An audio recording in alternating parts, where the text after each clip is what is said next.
Halo semuanya, welcome back to my channel. Saya Vinta, and this is Nutrition with Vin.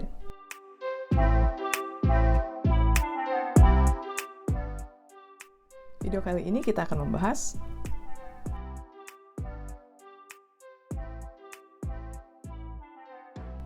Sepuluh pesan gizi seimbang adalah salah satu komponen yang perlu kita ketahui yang terkait di dalam pedoman gizi seimbang.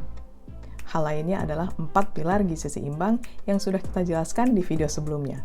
Jadi yang belum nonton, boleh dicek ya nanti videonya. Linknya akan saya berikan di description box. Nah, apa saja 10 pesan gizi seimbang itu? Kita simak bareng-bareng ya. Pertama, syukuri dan nikmati aneka ragam makanan. Konsumsi aneka ragam pangan merupakan salah satu anjuran penting dalam mewujudkan gizi seimbang. Karena tidak ada satu jenis makanan yang mengandung semua zat gizi yang dibutuhkan oleh tubuh, kualitas dan kelengkapan gizi dipengaruhi oleh keragaman jenis pangan yang dikonsumsi. Cara mudah untuk menerapkan pesan ini adalah dengan mengkonsumsi 5 kelompok makanan setiap kali makan, yaitu karbohidrat yang sumber utamanya dari makanan pokok, protein dari lauk pauk, vitamin dan mineral dari sayur dan buah, serta minum air putih yang cukup. Kenapa kita diminta untuk menikmati dan mensyukuri aneka ragam makanan? Well, the first rule of eating your food is enjoying it. Dan lagi, negara kita sangat kaya akan berbagai jenis pangan. Selain itu, dengan bersyukur dan menikmati keanekaragaman makanan, akan mendukung cara makan yang baik, yaitu yang tidak tergesa-gesa, sehingga makanan dapat dikunyah, dicerna, dan diserap oleh tubuh dengan lebih baik. Kedua, banyak makan sayuran dan cukup buah-buahan.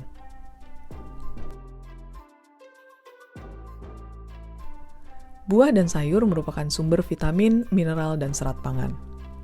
Berbagai studi menunjukkan konsumsi sayur dan buah dapat menurunkan risiko penyakit jantung dan stroke, diabetes mellitus, menurunkan tekanan darah, bersifat protektif terhadap kanker, dan menjaga sistem pencernaan. Badan Kesehatan Dunia atau WHO menganjurkan konsumsi sayur dan buah adalah 400 gram per orang per hari yang terbagi menjadi 250 gram sayur dan 150 gram buah. Sedangkan anjuran untuk kita di Indonesia adalah 300-400 gram per hari untuk anak-anak dan 400-600 gram per hari untuk remaja dan dewasa. 250 gram sayur setara dengan 2,5 porsi atau 2,5 gelas sayur yang telah dimasak dan ditiriskan. Sedangkan 150 gram buah setara dengan 3 buah pisang Ambon atau 1,5 potong pepaya atau 3 buah jeruk yang semuanya berukuran sedang. Ketiga, konsumsi lauk pauk berprotein tinggi. Lauk pauk terdiri dari pangan sumber protein hewani dan nabati. Protein hewani contohnya adalah daging ayam, sapi, kambing, bebek, telur, dan produk hasil olahan susu seperti keju dan yogurt. Sedangkan protein nabati adalah kacang-kacangan dan hasil olahannya seperti tahu dan tempe. Protein hewani mengandung tinggi asam amino dan mutu gizi yang lebih baik daripada nabati, yaitu protein, vitamin, dan mineral, namun mengandung lemak jenuh yang lebih tinggi. Sedangkan protein nabati tinggi akan isoflavon, antioksidan, dan dengan proporsi lemak jenuh yang lebih sedikit. Karena masing-masing ada keunggulan dan kekurangannya, maka dianjurkan untuk mengkombinasikan antara kedua jenis protein ini saat makan. Anjuran protein bergantung pada usia dan kondisi seseorang. Namun dalam keadaan sehat, maka anjuran protein hewani adalah 2-4 porsi per hari atau setara dengan 70-160 gram atau 2-4 potong daging sapi atau daging ayam atau ikan ukuran sedang. Sedangkan untuk protein nabati adalah 2-4 porsi per hari yang setara dengan 100-200 gram atau 4-8 potong tempe atau 200-400 gram yang setara dengan 4-8 potong tahu ukuran sedang.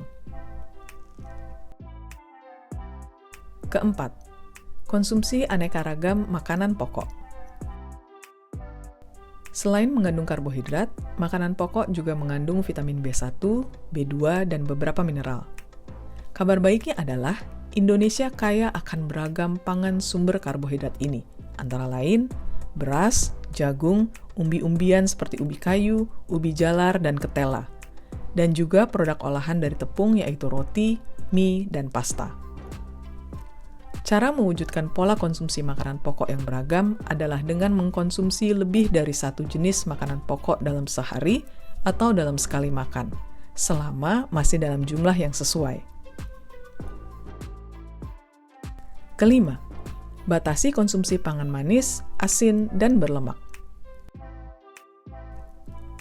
Makanan yang tinggi gula, garam, serta lemak jenuh dan trans dapat menyebabkan berbagai macam penyakit seperti hipertensi, diabetes mellitus, dan penyakit jantung. Peraturan Menteri Kesehatan Nomor 30 Tahun 2013 tentang pencantuman informasi kandungan gula, garam, dan lemak adalah di mana gula adalah tidak lebih dari 50 gram atau 4 sendok makan per hari, garam tidak lebih dari 2000 mg atau 1 sendok teh per hari, dan minyak tidak lebih dari 67 gram atau 5 sendok makan per hari. Beberapa cara membatasi gula adalah dengan membatasi konsumsi makanan dan minuman yang manis, bisa diganti dengan air putih, kemudian menggunakan gula pengganti pada makanan dan minuman, serta mengganti snack atau dessert yang manis dengan buah. Kemudian cara membatasi garam bisa dengan menggunakan garam yang beriodium dan mengurangi konsumsi pangan kemasan dan makanan instan.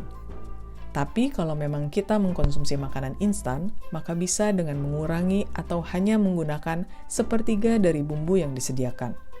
Kemudian bisa ditambahkan tomat, bawang, cabai, jahe, atau bumbu lainnya untuk meningkatkan rasanya menjadi lebih enak dan gurih. Sedangkan untuk membatasi lemak jenuh dan trans adalah dengan mengurangi cara pengolahan dengan menggoreng dan bumbu santan. Biasakan sarapan sebelum beraktivitas. Sarapan adalah kegiatan makan dan minum yang dilakukan antara bangun pagi hingga pukul 9 pagi. Sarapan ini adalah 15-30% dari kebutuhan total harian kita, di mana sarapan yang baik terdiri dari pangan karbohidrat, protein, sayuran atau buah-buahan, serta minuman. Dengan sarapan yang baik, kemampuan berpikir, bekerja, dan melakukan aktivitas menjadi lebih optimal. Untuk anak sekolah, sarapan telah diteliti dapat meningkatkan konsentrasi belajar serta stamina mereka. Ketujuh, biasakan minum air putih yang cukup dan aman. Air merupakan salah satu zat gizi makro yang berarti bahwa air dibutuhkan dalam jumlah yang banyak. 60% tubuh kita terdiri dari air, dan 78% berat otak kita adalah air, sehingga merupakan zat gizi yang esensial untuk kelangsungan fungsi organ kita. Air berfungsi sebagai pengatur proses biokimia, pengatur suhu, pelarut, pembentuk komponen sel dan organ, media transportasi zat gizi, dan pembuangan sisa metabolisme, pelumas sendi, dan bantalan organ. Anjuran konsumsi air adalah 8 gelas per hari bergantung pada beberapa kondisi, antara lain tahap pertumbuhan, laju metabolisme, aktivitas fisik, laju pernafasan, suhu tubuh dan lingkungan, kelembaban udara, dan pola konsumsi pangan. Air yang dibutuhkan tubuh selain jumlahnya yang cukup banyak untuk memenuhi kebutuhan juga harus aman, yang berarti bebas dari kuman penyakit dan bahan-bahan berbahaya lainnya. Kedelapan, biasakan membaca label pada kemasan pangan.